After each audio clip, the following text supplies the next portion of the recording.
নমস্কার বন্ধুরা, সিস্টার চ্যানেলে আপনাদের সবাইকে স্বাগত। আমার আজকের রেসিপি চিকেন বিরিয়ানি। দেখে নেওয়া যাক আমার আজকের এই ভিডিওটি। আমি দেখুন চিকেনগুলোকে একটু বড় সাইজ করে কেটে নিয়েছি। এর মধ্যে 3 চামচ আদা রসুন লঙ্কা বাটা দিয়ে দিলাম, হাফ চামচ জিরের গুঁড়ো, হাফ চামচ ধনের গুঁড়ো, হাফ চামচ লঙ্কার গুঁড়ো, হাফ চামচ গরম মশলা, 2 চামচ বিরিয়ানি মশলা, 2 চামচ টক দই দিয়ে ভালোভাবে আমি চিকেনগুলোকে মেখে নিচ্ছি।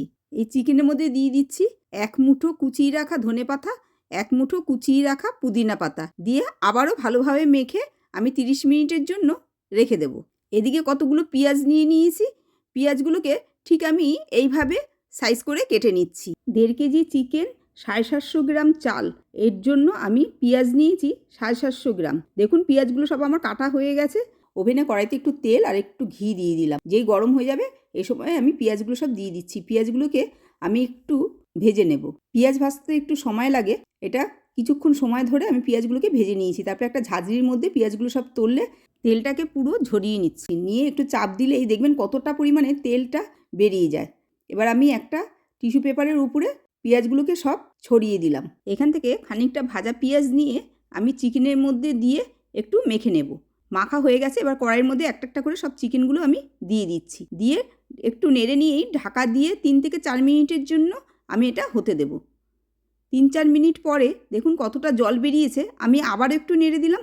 নেড়ে এবারে 5 মিনিটের জন্য আমি ঢেকে দিই। এরকম একটা ঝাঁঝরি বাটি নিয়েছি, এর মধ্যে 5-6 খানা ছোটো এলাচ দিয়ে দিলাম, 1 খানা বড় এলাচ, 1 খানা স্টার, 10-12টা গোলমরিচ, 5-6 খানা লবঙ্গ, 1 খানা জয়িত্রী ফুল দিয়ে দিলাম, দারচিনি দিয়ে দিলাম খানিকটা।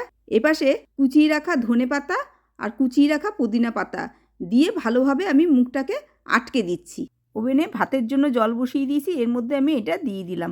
1 চামচ লবণ দিয়ে দিলাম। পেঁয়াজ ভাজার যে তেলটা ছিল সেইখান থেকে একটুখানি তেল নিয়ে আমি এর মধ্যে দিয়ে দিলাম। এদিকে আমি জলটা ফুটতে দিচ্ছি, এদিকে আমি চিকেনটাকে দেখে নিচ্ছি একবার। 2টো তেজপাতা দিয়ে দিলাম।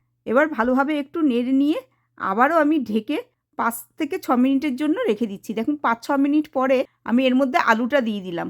2 মিনিট আলুটা হয়ে গেলে এদিকে চিকেনটা যখন আমার 80% হয়ে যাবে তখন আমি চিকেনগুলো সব তুলে নিলাম।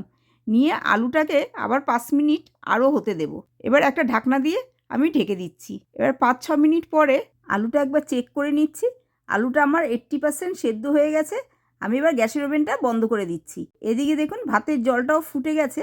আমি 30 মিনিট আগে চালটাকে ভিজিয়ে রেখেছিলাম। এবার ফুটন্ত জলের মধ্যে চালগুলো আমি সব দিয়ে দিচ্ছি। হালকা করে একটু নেড়ে দেব। ভাতটা যখন আমার ঠিক 60% হয়ে যাবে সেই সময় আমি এটাকে তুলে নিচ্ছি। এবারে আমি একটু ভাতটা চেক করে নিচ্ছি। দেখুন ভাতটা যে 80% হয়ে যাবে তখন আমি একটা ঝাঁঝরিতে ঢেলে জলটাকে ঝরিয়ে নিচ্ছি। এদিকে ওভেনে একটা আমি কড়াই বসিয়ে দিয়েছি। এর মধ্যে আমি 1 চামচ তেল আর 1 চামচ ঘি দিয়ে কড়াইয়ের চারিদিকে মেখে দিলাম। এবার ওপর দিয়ে একটু ভাত দিয়ে দিলাম। ভাতটাকে এবার আমি ছড়িয়ে দিচ্ছি চারিদিকে। যেই চিকেন আর আলুগুলোকে আমি 80% সেদ্ধ করে নিয়েছিলাম সেইগুলোকে আমি ওপর দিয়ে একটু ছড়িয়ে দিলাম। আর 2-3টে আলুও দিয়ে দিলাম। এবার উপর দিয়ে আবারও খানিকটা রাইস আমি দিয়ে দিলাম। দিয়ে আবারও উপর দিয়ে চিকেন আর আলু ছড়িয়ে দিয়ে চিকেন রান্না করার যে মশলাটা ছিল সেটা আমি ছেঁকে নিয়ে তেলটাকে বার করে নিয়েছি। সেই তেলটা আমি একটু উপর দিয়ে ছড়িয়ে দিলাম। ওপর দিয়ে বাদবাকি রাইস যেগুলো ছিল সেগুলো সব আমি ওপর দিয়ে দিলাম।